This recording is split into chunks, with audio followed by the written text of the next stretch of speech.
నేను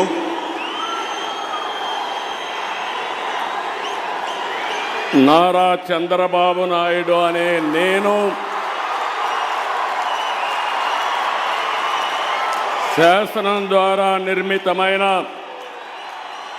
భారత రాజ్యాంగం పట్ల నిజమైన విశ్వాసం విధేయత చూపుతానని భారతదేశ సార్వభౌమాధికారాన్ని సమగ్రతను కాపాడుతానని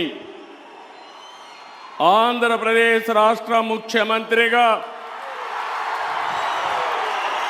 నా కర్తవ్యాలను శ్రద్ధతో అంతఃకరణ శుద్ధితో నిర్వహిస్తానని భయం కానీ పక్షపాతం కానీ రాగద్వేషాలు కానీ లేకుండా రాజ్యాంగాన్ని శాసనాలను అనుసరించి ప్రజలందరికీ న్యాయం చేకూరుస్తానని దైవ సాక్షిగా ప్రమాణం చేస్తున్నాను.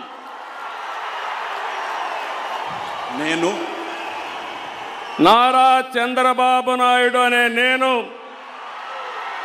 ఆంధ్రప్రదేశ్ రాష్ట్ర ముఖ్యమంత్రిగా నా పరిశీలనకు వచ్చిన లేదా నాకు తెలియవచ్చిన ఏ విషయాన్ని నా కర్తవ్యాలను సక్రమంగా నిర్వహించేందుకు అవసరమైన మేరకు తప్ప ప్రత్యక్షంగా కానీ పరోక్షంగా కానీ ఏ వ్యక్తికి లేదా వ్యక్తులకు తెలియపరచనని లేదా వెల్లడించని దైవ సాక్షిగా ప్రమాణం చేస్తున్నాను. ನಡಿ ಈಗ ಶುರು ಮಾಡೋಣ. ಕೇಸರಿಯಿಂದ ಮನೋಲ್ಲಾಸ ಮನಸ್ಸು ಮತ್ತೇರಿ ಕುಣಿದಾಡಿದೆ ನೋಡು ಮನಸ್ಸು ಮತ್ತೇರಿ ಕುಣಿದಾಡಿದೆ ನೋಡು. ಕ್ಷಣ ಕ್ಷಣವೂ ಆಚರಿಸಿ ಕೇಸರಿ ಹಬ್ಬ. ವಿಮಲ್ ಬಾಯಲ್ಲಿ ಹೇಳಿ ಕೇಸರಿ.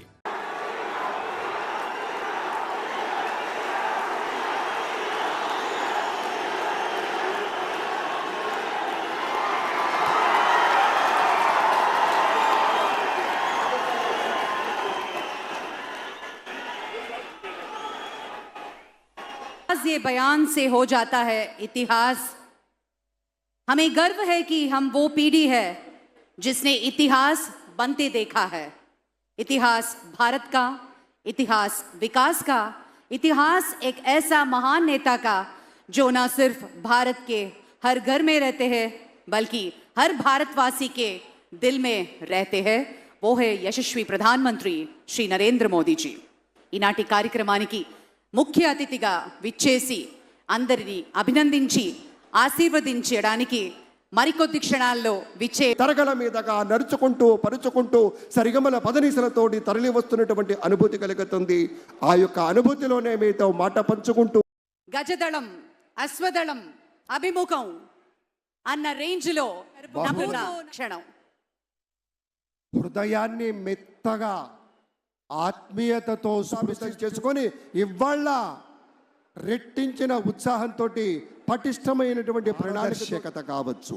అలాగే వీటన్నింటినీ కూడా ప్రజల్లోకి తీసుకెళ్ళడానికి మన భాషా సాంస్కృతిక శాఖల ద్వారా కదంబ మాలలు కావచ్చు, సాంస్కృతిక విశేషాలు కావచ్చు, అన్నీ కూడాను వారసత్వపు కళారూపాల ఔన్నత్యాన్ని నిలబెట్టుకుంటూ నాటి రోజుల్లో చెప్పేవారే స్వచ్ఛాంధ్రప్రదేశ్, స్వర్ణాంధ్రప్రదేశ్ అని ఇంతకుముందే సోదరి అన్నారు. ది CEO ఆఫ్ ఆంధ్రప్రదేశ్ అని నాటి రోజుల్లో ఘనంగా చెప్పుకుంటే